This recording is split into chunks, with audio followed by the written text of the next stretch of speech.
Premièrement, je voulais savoir si on voyait bien mon écran principal. Oui, tout à fait. Ouais, ok. Donc, bonjour à tous. Nous allons parler aujourd'hui des solutions EasyIP 3.0 chez Xvision, qui sont des solutions de milieu de gamme chez nous qui vous permettent de travailler sur l'IP avec, comme vous allez pouvoir le voir, toutes les nouveautés technologiques que nous introduisons en cette fin d'année à notre gamme. Donc d'abord un petit rappel. Les solutions EasyIP existent depuis 2012 chez Xvision avec la série EasyIP 1.0 dont les deux gros points à retenir étaient l'introduction du codec H.264 et les trois résolutions qui étaient 1,3 million de pixels, donc du 720p, 2 millions de pixels du 1080p et 3 millions de pixels.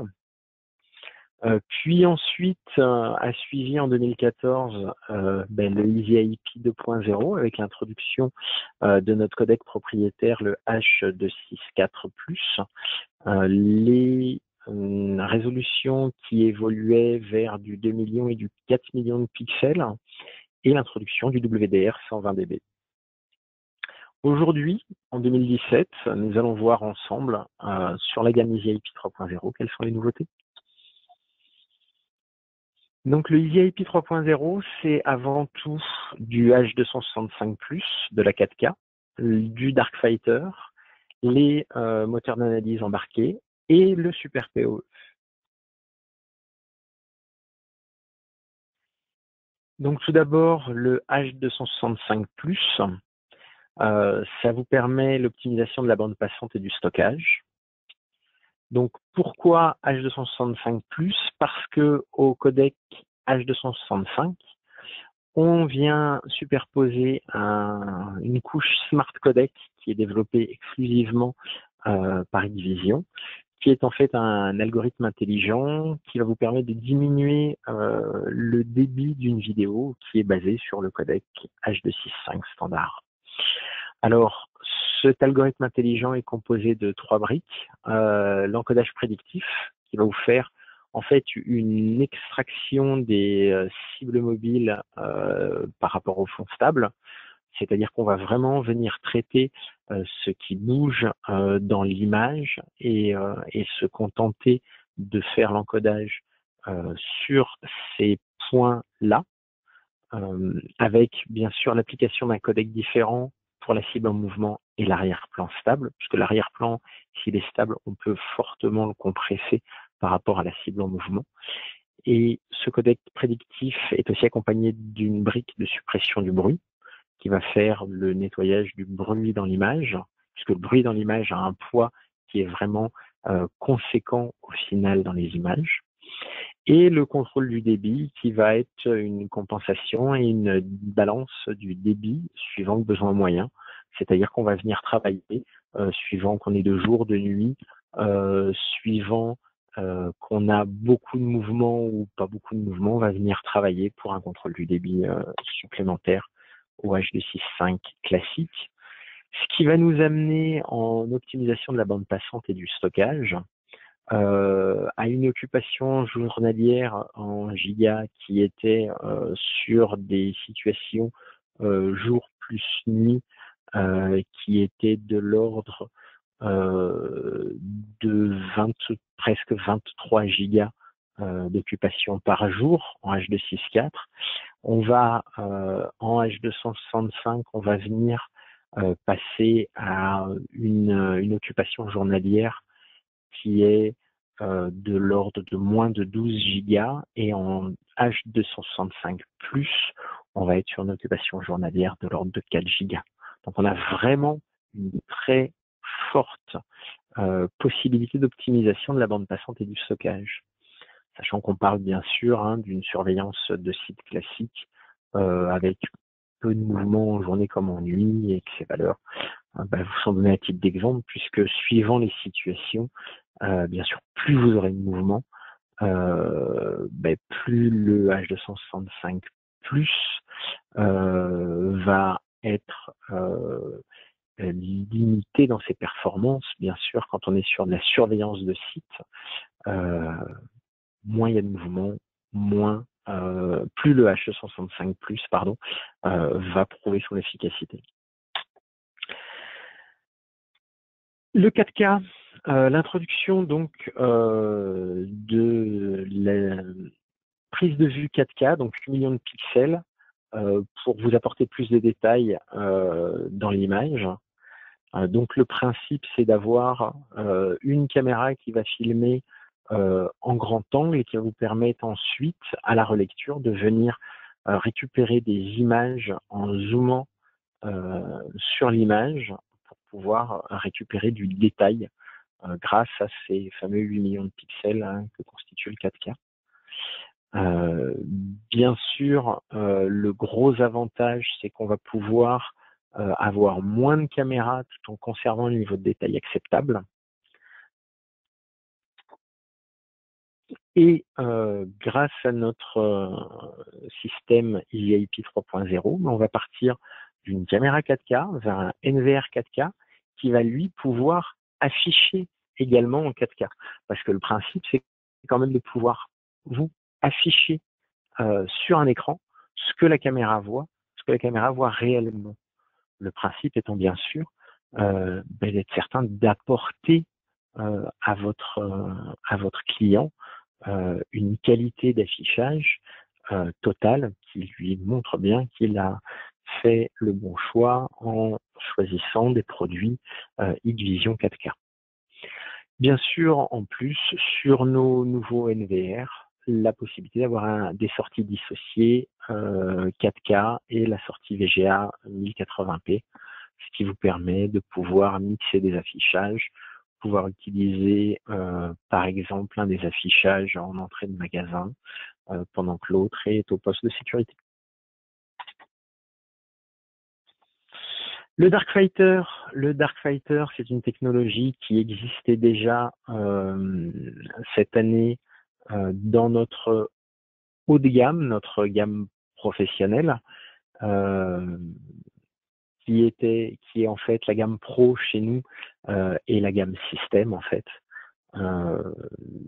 Cette technologie Darkfighter, c'est une technologie qui vous permet de conserver la couleur dans l'image malgré des conditions vraiment de très faible luminosité. Donc c'est une technologie qui aujourd'hui est introduite dans la gamme EasyIP 3.0. Donc ce qui vous permet de travailler en 2 et 3 millions de pixels sur une technologie Darkfighter.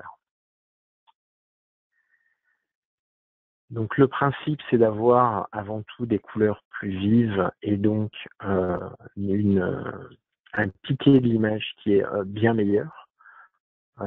Quand vous avez une scène qui est éclairée avec de l'éclairage urbain, d'avoir vraiment un très bon piqué d'image, mais surtout d'avoir des images en couleur même avec une très faible luminosité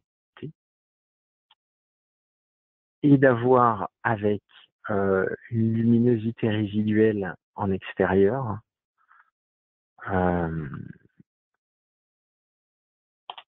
Alors, hop, attendez, je vais revenir parce qu'il y a une petite vidéo, mais elle met un peu de temps à se lancer.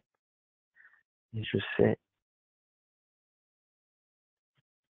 que tout le monde a. Alors, je peux pas vous montrer la petite vidéo parce qu'elle ne passe pas sur la solution webinar.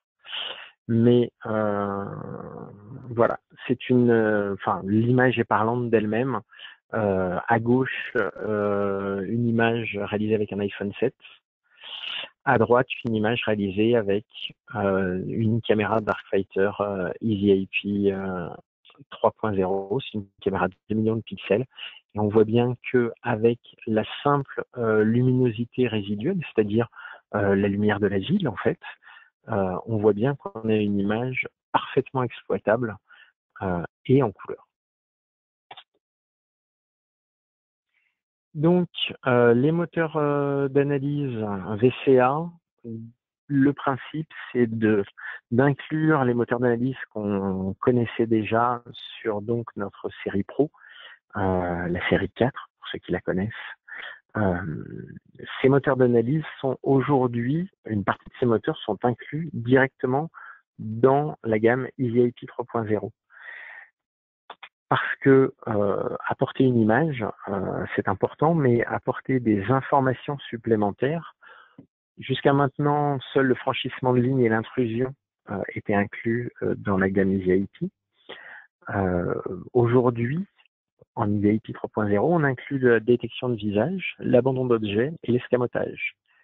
Ce qui vous permet en fait de pouvoir apporter des informations d'alarme ou des informations de recherche pertinentes pour votre client.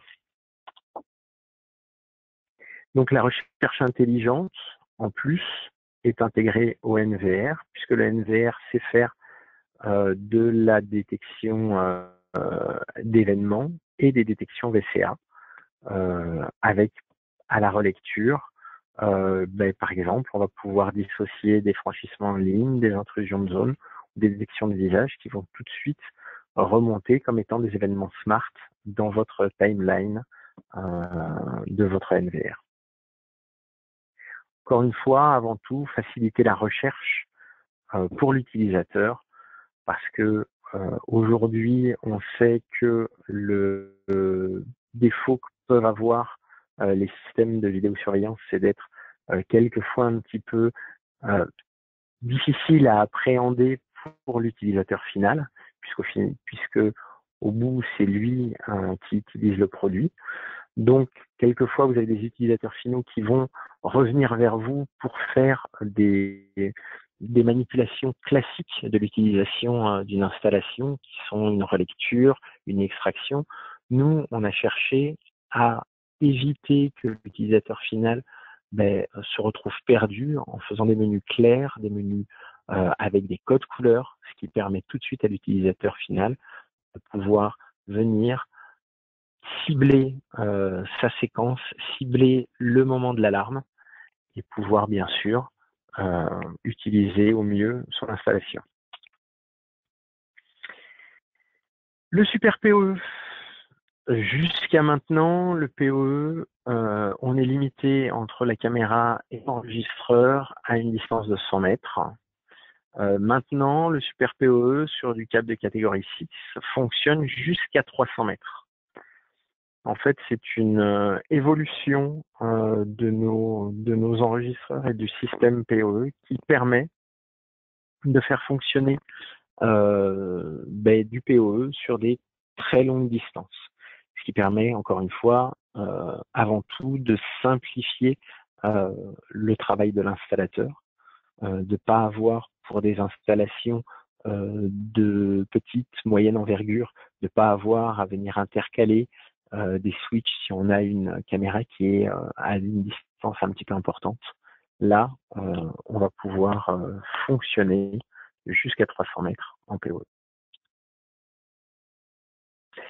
Et donc, en plus de tout ça, vous avez l'introduction, toujours le WDR 120 dB, l'introduction de l'Exir 2.0, 3 flux sur les caméras, le stockage embarqué via une carte SD. Les caméras sont IP66-67 et IK10 pour quasiment l'intégralité de la gamme.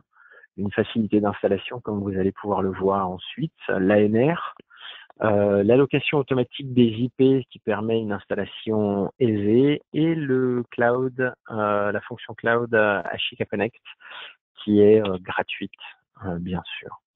Donc le WDR, vous connaissez tous cette fonction. Aujourd'hui, c'est du WDR 120 dB, c'est-à-dire la technologie qui jusqu'à maintenant était réservée à nos produits de la gamme Pro, entre aujourd'hui dans la gamme EasyIP 3.0 pour vous apporter le maximum de qualité sur cette fonction qui est quand même une fonction prépondérante dans une installation. Il y a toujours un moment une caméra qui va être placée en contre-jour, en entrée de magasin, en entrée de parking aussi, et le WDR va être vraiment nécessaire sur ce type de prise de vue. L'Exir 2.0, donc on va venir appliquer grâce à un petit déflecteur spécifique et une diode spéciale, on va venir avoir une image qui va être beaucoup plus lumineuse sur les côtés et les bords, contrairement à un IR classique qui lui va se retrouver à faire un effet lampe de poche. L'ANR, le principe, liaison interrompue, la caméra va enregistrer sur la carte SD embarquée. Une fois que la liaison réseau est revenue, les enregistrements sont automatiquement transférés vers le NVR pour reconstituer la séquence sur le stockage sur le disque dur de votre NVR. Gros avantage, il n'y a plus de perte d'enregistrement en cas de problème réseau, déconnexion réseau, coupure malveillante d'un câble, ce genre de choses. Par contre, je vous rappelle que si vous alimentez vos caméras en PoE, ben forcément une coupure réseau, vous coupez aussi l'alimentation. Donc là, il n'y aura pas de miracle. Mais c'est une fonction qui est très intéressante sur certaines caméras sur lesquelles on veut un niveau de sécurité optimum, vraiment avoir un niveau supérieur dans la sauvegarde des éléments enregistrés. On va pouvoir activer la fonction ANR. Vous mettez une carte SD dans la caméra, vous activez la fonction ANR, et en cas de coupure réseau, c'est la caméra qui va enregistrer en local. Donc, après, avec comme on a pu voir, en H.264 en plus, en H.265 pardon, en plus, avec une carte SD 64 Go, vous pouvez enregistrer plusieurs jours sans aucun problème.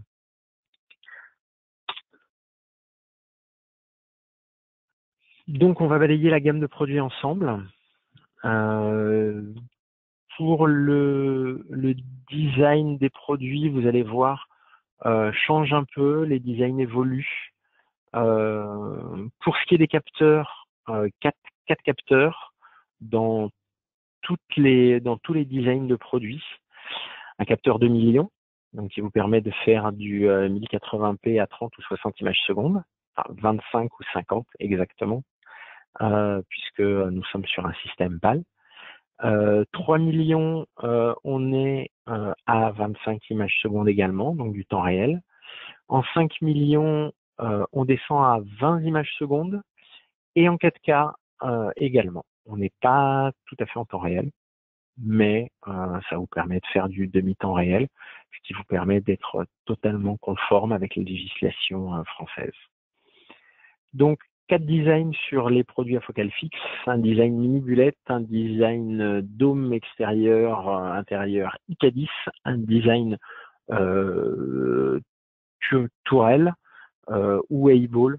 Il y a 2 appellations. Hein. Voilà, c'est un design qui plaît beaucoup parce que pour l'installation, il est très aisé. On met la caméra au plafond, au mur, et ensuite on vient tourner la boule pour orienter la prise de vue. C'est très simple d'installation, très simple d'utilisation. Et puis une bulette un petit peu plus importante pour des endroits où on aurait besoin de produits un petit peu plus gaillards dans leur aspect. Même chose, on change. Alors là, on change totalement le design. On est sur 3 tout nouveaux designs pour les produits avec objectif varifocal motorisé. Encore une fois, gros avantage du varifocal motorisé, c'est que vous posez le produit et ensuite, c'est pendant que vous faites tout ce qui est mise en place du produit, paramétrage du produit, que vous pouvez venir paramétrer votre prise de vue. Le gros avantage, c'est qu'on n'a pas besoin d'être deux techniciens, un qui tourne l'objectif et l'autre qui dit OK, pas OK pour la netteté. Là, c'est un seul technicien derrière son écran qui va venir faire varier l'objectif pour la prise de vue et ensuite qui va lancer la mise au point automatique. Donc, une bullette IK10, un mini dôme IK10 et une tourelle A-Ball, toutes les trois équipées de varifocale et bien sûr toutes les trois dans les 4 résolutions dont je vous ai parlé juste avant. Le gros avantage de ces 3 produits, c'est qu'ils embarquent directement une boîte de jonction intégrée, ce qui fait que l'installation est beaucoup plus facile et beaucoup plus rapide que ce que vous pouvez connaître aujourd'hui. Aujourd'hui, vous êtes sur des produits avec des petites pieuvres de câbles. Soit on a besoin d'avoir une boîte de jonction qui est un accessoire séparé, donc il ne faut pas oublier de commander.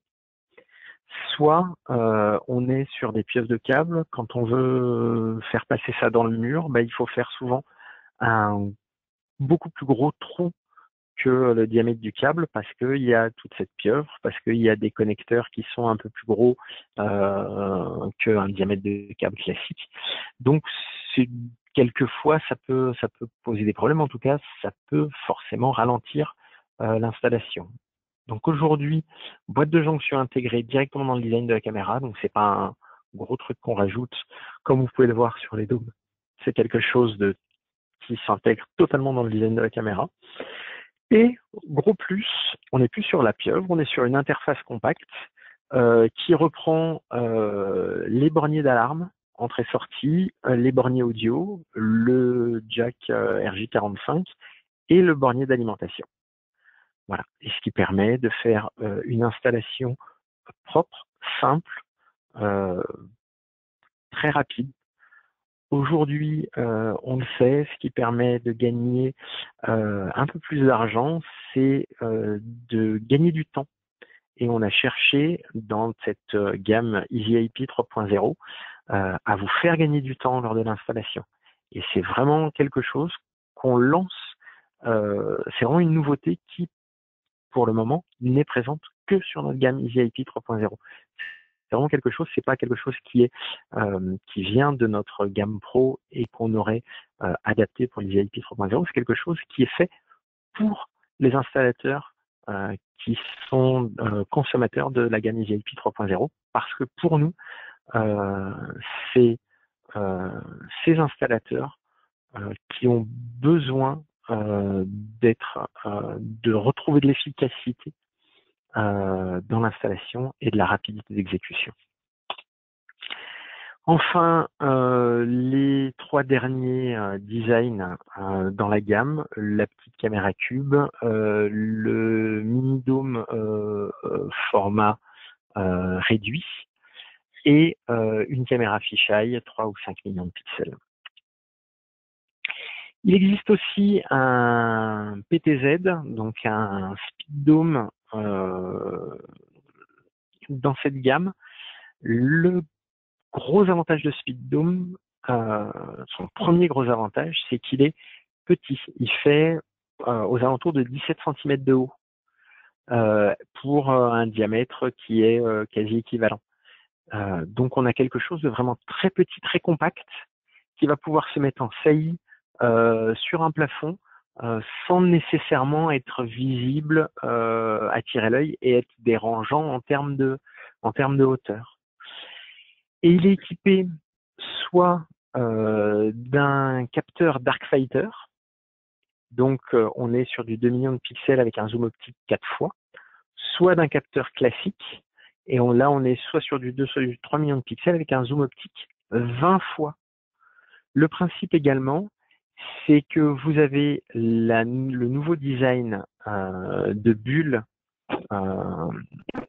X-Vision avec une bulle qui est sur le centre, une bulle qui est spécifique, qui vous permet d'avoir une très faible une très faible perte lumineuse et une très faible distorsion de l'image, et avec sur les côtés une bulle classique IK10, et les IR sont séparés de la partie optique pour éviter, si vous placez le produit en extérieur et s'il venait à pleuvoir, pour éviter les effets de reflet qu'on peut avoir dans une bulle classique, dans les gouttes d'eau à cause des IR, et donc qui viennent rendre l'image trouble. Là, grâce à ce nouveau design, vous n'avez plus du tout ce risque et vous avez vraiment une image nette, totalement nette, avec des IR qui sont projetés correctement. Les enregistreurs, donc, on est sur la série K. Vous connaissez sûrement la série E, peut-être la série I. On a introduit la série K. C'est une série vraiment dédiée EasyIP 3.0. Donc, deux designs, le 76 et le 77. Le 76 existe en un disque dur ou deux disques durs, donc K1 ou K2, donc avec des performances que vous pouvez voir. Les 77 sont équipés de 4 emplacements disques durs, donc c'est pour ça le K4. Voilà. Et tous les NVR PoE sont compatibles avec la fonction Super PoE, ce qui vous permet les NVR de cette série, de la série K. À partir du moment où vous avez un NVR PoE, ben, il est Super PoE en fait. Donc, comme on rebalaye rapidement les designs, les performances, donc comme je vous ai dit, 2, 3, 5 et 8 millions de pixels. Les différents moteurs d'analyse, donc franchissement de ligne, intrusion, escamotage d'objets, abandon d'objets et détection de visage. 3 flux, les housings sont tous en métal, donc à l'exception de la gamme des gammes 24. Voilà. Et les bandes passantes en 30 DNVR, quand ils sont 16 voix, sont de 256 mégabits, avec un budget PoE qui monte jusqu'à 200 watts. Et bien sûr, toujours le gros avantage, les sorties HDMI et VGA sont dissociées, ce qui vous permet de pouvoir manager deux affichages totalement différents sur chaque écran. Voilà, merci beaucoup de m'avoir écouté et j'attends maintenant vos questions si vous en avez. Merci Christophe, on va rester sur ton slide, hein, ça sera plus simple s'il y a des questions. Comme ça on pourra revenir sur les parties qui peuvent être intéressantes pour répondre aux questions.